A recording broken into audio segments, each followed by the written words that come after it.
Estimado Padre Gleison, querido diácono Cleiton José, estimado povo de Deus aqui reunido nesta assembleia, cumprimentos também a você que nos acompanha neste momento pelas redes sociais da nossa paróquia de Nossa Senhora dos Remédios.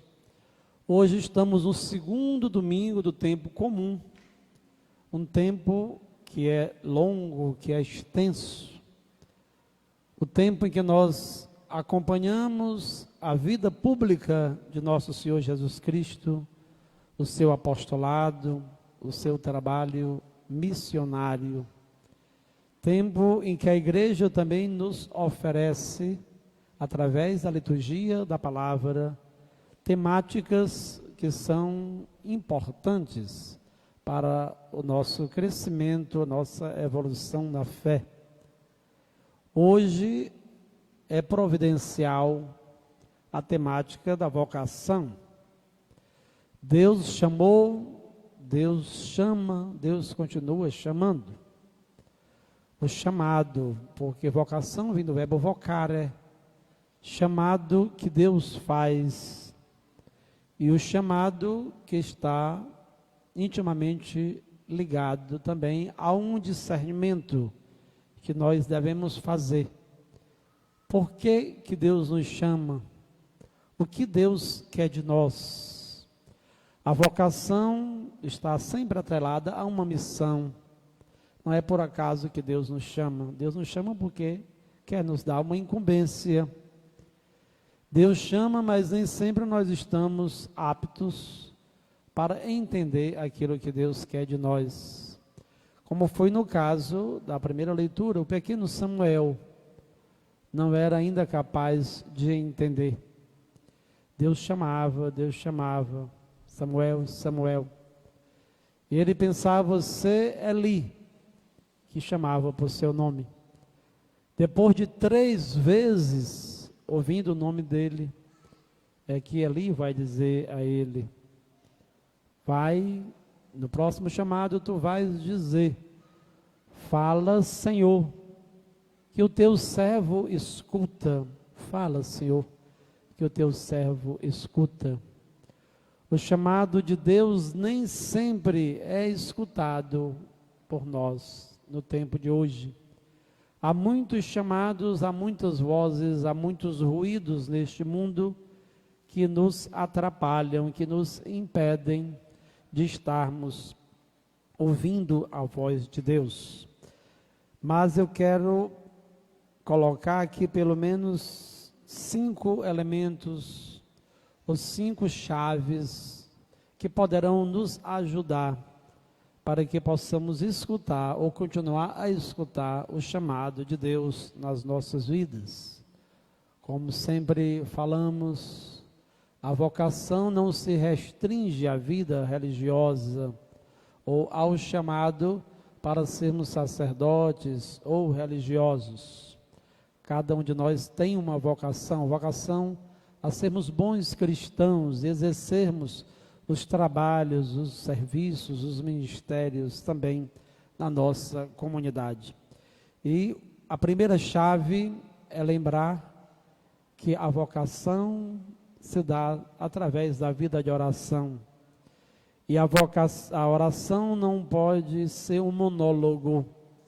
Vivemos em um tempo em que as pessoas falam demais, até procuram a igreja, até se prostram diante do Santíssimo Sacramento, mas para falar, dizer a Deus as necessidades delas, como se Deus não soubesse daquilo de que necessitam. Mas a oração é sempre um diálogo, não pode ser um monólogo, e deve ser muito mais escuta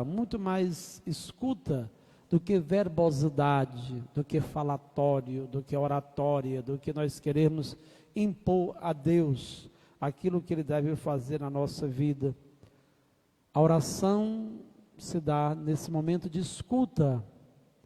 Para escutarmos, precisamos de tempo, precisamos de paciência, precisamos estar na presença de Deus, na presença do Senhor, porque o chamado se dá não apenas através de vozes, mas através também dos acontecimentos, das lacunas. Há muitas pessoas na igreja esperando o padre ir lá para dizer: você pode ser catequista.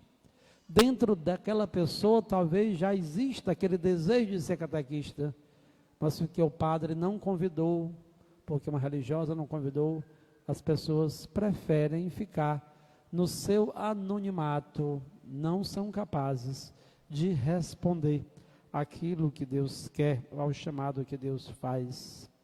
Uma outra chave é nós percebermos que para escutarmos a voz de Deus, nós precisamos dar tempo ao silêncio, precisamos de meditação. Há muitos barulhos e ruídos. O mundo de hoje não nos favorece um clima de silêncio e de oração. Até mesmo para nós dormirmos à noite, nós temos dificuldade, porque as pessoas não respeitam o momento do sossego das outras pessoas. Tempo do festejo aqui, é carro de som para todos os lados. Há pessoas que abrem um carro de som a noite inteira, não respeitam um idoso, uma idosa, que necessitam do silêncio para que tenham repouso. Mas talvez o pior barulho não seja, ou não sejam os ruídos externos, mas dentro de nós também há muito barulho por conta dos nossos apegos, das nossas possessividades.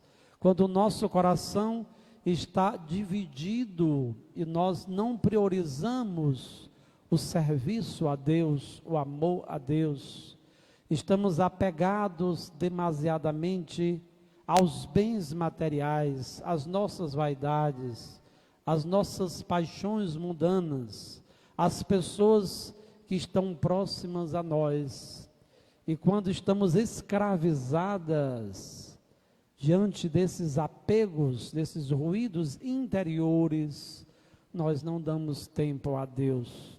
Nós não deixamos que Deus fale ao nosso coração. Por isso é importante também que nós renunciemos aos apegos, às nossas posses e comecemos a priorizar a vida de oração, a vida contemplativa.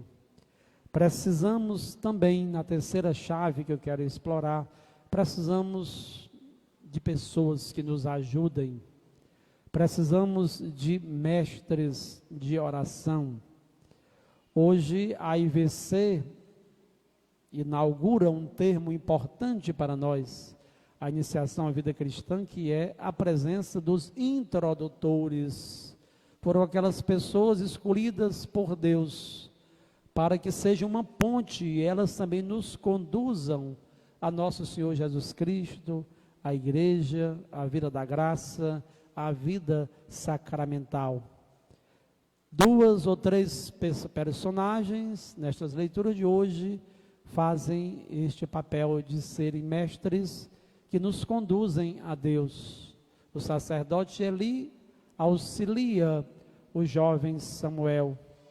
João Batista aponta para Jesus, que é o Cordeiro de Deus que tira o pecado do mundo. João Batista, se fosse vaidoso, poderia concorrer com Jesus. Por uma vida tão santa, tão abnegada, tão austera, muitos pensavam ser ele mesmo o Cordeiro de Deus, o Messias, o enviado do Pai. Mas na sua humildade ele dizia: não, eu sou apenas uma voz que clama do deserto, eu não sou a luz, eu apenas testemunho a luz verdadeira. É importante que ele cresça e que eu diminua, porque não sou digno sequer de me ajoelhar diante dele para desamarrar as correias de suas sandálias. E quando Jesus passa, ele aponta: eis o Cordeiro de Deus. Imediatamente 2 daqueles que estavam com ele seguem Jesus silenciosamente. E esta foi a missão: apontar para Jesus. conduzir as pessoas para Jesus. O grande Michel Quais dizia que eu seja um ponto de encontro, Senhor, mais um ponto de passagem. Quando nós pregamos, quando nós evangelizamos, quando estamos à frente de uma pastoral, não podemos deixar que a nossa vaidade humana prenda as pessoas a nós. A nossa missão é conduzir a todos ao coração de Jesus. E esses dois discípulos de João Batista se tornam discípulos de Jesus. Jesus percebe que silenciosamente eles estão atrás. O que vocês estão procurando? Mestre, Raboni, Rabi, onde é que tu moras? Vinde e vede. E eles, naquele dia, permanecem com Jesus. Que coisa linda!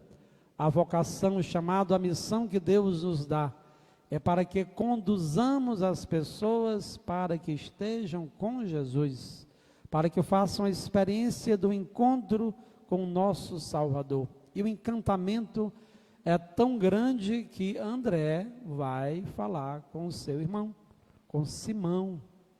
Olha, nós encontramos o Messias, e imediatamente ele vai também levar ou conduzir Simão para que se torne próximo de Jesus e receba a missão de se tornar uma rocha, de se tornar o cabeça, de se tornar pedra, de se tornar Cefas, pela profissão de fé que ele vai professar ao longo do discipulado, do segmento de nosso Senhor Jesus Cristo. Uma outra chave para que possamos escutar bem a voz de Deus, a vocação que Ele nos brinda, apesar de todas as fragilidades que nós possamos ter, quando o nosso coração estiver cheio de emoção, como estava o coração dos discípulos de Emaús, ardendo por dentro pela palavra que nós escutamos, pela explicação da palavra, por uma homilia, quantas e quantas vezes e momentos nós saímos da igreja depois de uma pregação, estamos determinados, eu vou mudar de vida, eu vou ser diferente, agora eu vou deixar para trás o meu comodismo, o meu pecado, e vou servir mais, vou amar mais. Mas, infelizmente, quando descemos os degraus aqui da nossa igreja, esquecemos de tudo e permanecemos na mesma. Uma chave para que sejamos fiéis a Deus é que nós sejamos corajosos, que sejamos valentes, que sejamos determinados, que sejamos ousados, que peçamos a Deus a fortaleza que não pode vir de nós, mas vem do Espírito Santo. O Espírito Santo que comunica os seus dons para que possamos dar passos novos e assim abandonemos os caminhos de trevas para que possamos servir a Deus. Palavra bonita a nós que resolvemos deixar o caminho de trás para olharmos para frente, para aquilo que Jesus nos pede. O diácono Cleito certamente hoje vive esta emoção por estar ordenado há poucos dias, por se tornar um presbítero daqui a alguns meses. E é fundamental para que fechemos esta homilia falando da vocação, que nós possamos descansar em Jesus, como João, discípulo amado, reclinava a sua cabeça no peito do Mestre e vice-versa, que possamos estreitar esta relação com o Senhor. Talvez muitas dúvidas pairem nos corações dos jovens que pensam em seguir a Jesus na vida sacerdotal, tantas e tantas dúvidas. O que será de mim? Não terei uma família? Como será o meu futuro? Quais são as seguranças que eu vou ter em cima desta terra? Lembremos daquela passagem: aquele que nos chamou é fiel. Esta crença inabalável na divina providência, a confiança no Senhor, a alegria de estarmos servindo em meio às fragilidades e dificuldades, mas sempre confortados com o Senhor, que nos chamou para estarmos com Ele, para permanecermos com Ele. e nós não seremos decepcionados. O Papa João Paulo II, hoje canonizado pela nossa Igreja Católica, dizia que a vocação é um chamado que o ser humano recebe de Deus e guarda misteriosamente no seu coração.